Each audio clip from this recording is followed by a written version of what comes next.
અરવલ્લી જિલ્લાના ભિલોડા નગરમાં તાલુકા પંચાયત સામે આવેલા પાન પાર્લર પર એક ચોંકાવનારી ઘટના સામે આવી છે। પાન પાર્લરના વેપારી દર્શન રાઠોડ પર એક અજાણ્યા શખ્સે અચાનક હુમલો કર્યો હતો, જે હુમલો વિડીયો સીસીટીવીમાં કેદ થઈ ગયો છે।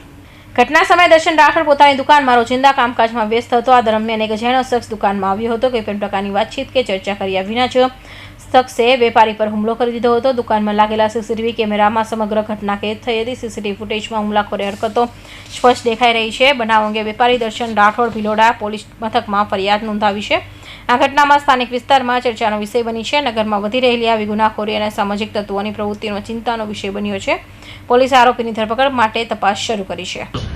મારું નામ રાઠોડ દર્શન કાંતિલાલ છે। મારી તાલુકા પંચાયતના સામે મોન્ટુ પાન પાર્લર કરીને દુકાન છે। ગઈ રાત્રિએ લગભગ 6:45-7ની વચ્ચે એક ભાઈ આવ્યો અને મને બહુ માર્યો। એને કારણ પૂછવામાં આવ્યું તો કોઈ કારણ નહીં, ખાલી ફેટ પકડીને મારવા જ લાગ્યો। બરાબર, એ વાત એ અહીંયાથી જતો રહ્યો। તરત જ મેં ભિલોડા પોલીસ સ્ટેશને એના વિશે અરજી કરાઈ છે।